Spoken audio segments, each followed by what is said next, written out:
श्री विष्णु महापुराण दूसरा स्कंद। प्रिय व्रत के कुल का वृतांत।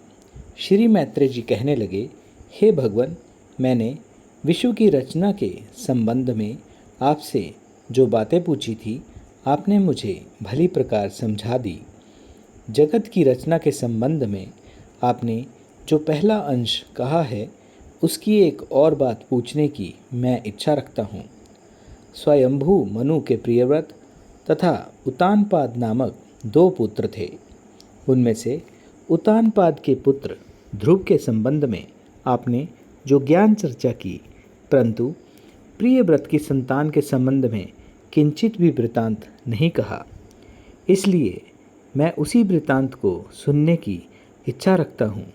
कृपा करके उस वृतांत को अपने श्रीमुख से वर्णन कीजिए। श्री पराशर जी कहने लगे, हे मैत्रेय, मैं भी तुमको सुनाता हूँ, सावधान होकर सुनो। धर्म जी की पुत्री से प्रियव्रत ने विवाह संपन्न किया, जिसके गर्भ द्वारा उनके सम्राट तथा कुक्षी नामक 2 कन्याओं और 10 पुत्रों की उत्पत्ति हुई।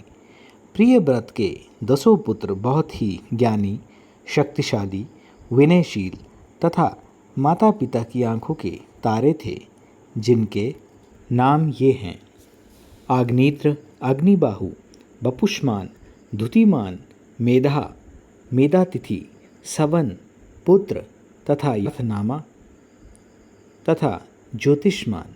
उपरोक्त 10 पुत्र अपने पराक्रम के कारण प्रसिद्ध थे।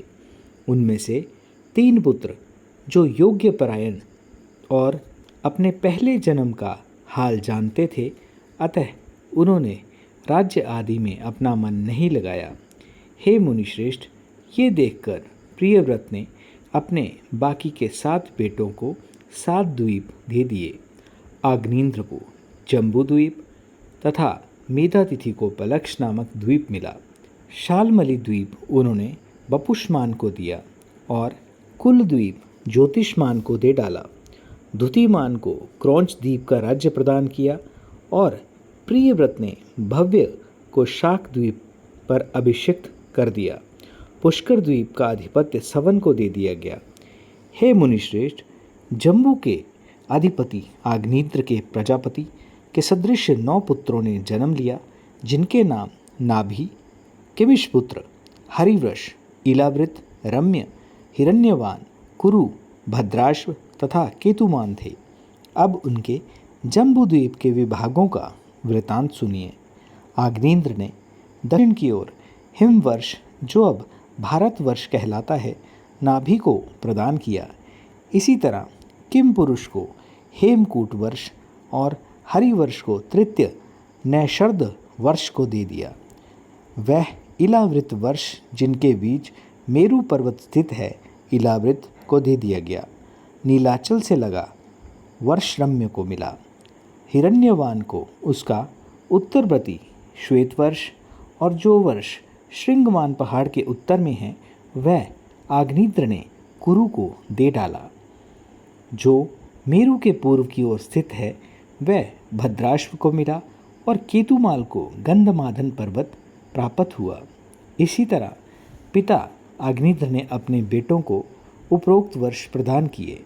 हे मैत्रेय, अपने बेटों को उपरोक्त वर्ष देकर वह शालिग्राम नाम के महापवित्र क्षेत्र को गमन कर गए। हे महाभाग, किम पुरुषादि वर्ष जो हैं, उनमें सुख का बाहुल्य है और प्रयत्न किए बिना ही भोग सिद्धियां प्राप्त हो जाया करती हैं। उनमें किसी प्रकार का असुख या अकाल मृत्यु आदि एवं वृद्धावस्था एवं मृत्यु आदि नहीं हुआ करते। उन्हें धर्म अधर्म या उत्तम अधम तथा मध्यमादि का भी भेदभाव नहीं है। उन 8 वर्षों में किसी प्रकार का युग परिवर्तन नहीं हुआ करता। हिम नाम का वर्ष महात्मा नाभि का था। उनके मरु देवी के गर्भ से ऋषभ नाम का कांतिमान पुत्र उत्पन्न हुआ। ऋषभ जी के यहाँ 100 पुत्रों ने जन्म लिया, जिनमें भरत सबसे बड़े थे। धर्मपूर्वक राज्य शासन और अनेक यज्ञों का अनुष्ठान करने के पश्चात ऋषभ जी ने अपने वीर बेटे भरत को राजगद्दी सौंपकर पुनः आश्रम को तप के लिए गमन किया। वहाँ उन्होंने नियम के अनुकूल यज्ञ अनुष्ठान और तप किया। फलस्वरूप वह सूख कर अत्यंत निर्बल हो गए और उनकी रक्तवाहिनी नाड़ियाँ दृष्टिगोचर होने लगी। अंत में एक पत्थर की बटिया अपने मुख में रखकर वह नग्न अवस्था में महाप्रस्थान कर गए। क्योंकि चलते समय वह हिमवर्ष को भरत जी को दे गए थे, इसीलिए इस श्लोक में उनका नाम भारतवर्ष पड़ा। कालांतर में भरत जी के सुमिति नाम के धार्मिक प्रवृत्ति वाले पुत्र ने जन्म लिया। राजा सुख भोग कर भरत जी ने अपना राज्य सुमिति को सौंपा और योगाभ्यास में लीन रहकर उन्होंने शालिग्राम क्षेत्र में अपना शरीर का त्याग कर दिया। कालांतर में उन्होंने योगियों के पावन वंश में ब्राह्मण रूप में जन्म लिया, जिनका चरित्र मैं तुमको सुनाऊंगा। सुमिति ने इंद्रधुमन को जन्म दिया। परमेष्टि तथा परमेष्टि का बेटा प्रतिहार उत्पन्न हुआ। प्रतिहार के प्रतिहर्ता नामक एक प्रसिद्ध पुत्र ने जन्म लिया और प्रतिहर्ता का पुत्र भव और भव का पुत्र उद्गीत हुआ। उद्गीत का पुत्र पृथु हुआ तथा पृथु का पुत्र नक्त हुआ। नक्त का पुत्र गय और गय के आगे नर हुआ। नर के आगे विराट नाम का सुपुत्र प्राप्त हुआ। उसके महावीर पुत्र था, जिससे धीमान ने जन्म लिया और धीमान का पुत्र महांत हुआ। उसका पुत्र मनस्यु नाम से प्रसिद्ध हुआ। मनस्यु का पुत्र त्वष्टा और त्वष्टा का पुत्र विजय। विजय का पुत्र रज उत्पन्न हुआ। रज के शताजित नाम का पुत्र उत्पन्न हुआ।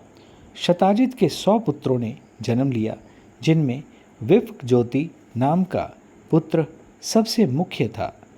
उन 100 पुत्रों के सहयोग से वहाँ की प्रजा में काफ़ी वृद्धि हो गई। तब उन्होंने इस भारतवर्ष को 9 विभागों में विभक्त किया और वह सब इसको 9 विभागों में विभक्त करके रहने लगे। उन्हीं के वंशजों ने आदिकाल में कृत त्रेताधि युग क्रम से 71 युगों तक इस भारत भूमि का भोग किया था। हे मुने, यही इस वराह कल्प में सबसे पहले मनवंतरिद्ध स्वयंभू मनु का कुल है, जिसके द्वारा उस समय समस्त विश्व व्यापत हुआ था। सब बोलिए श्री हरि विष्णु की जय।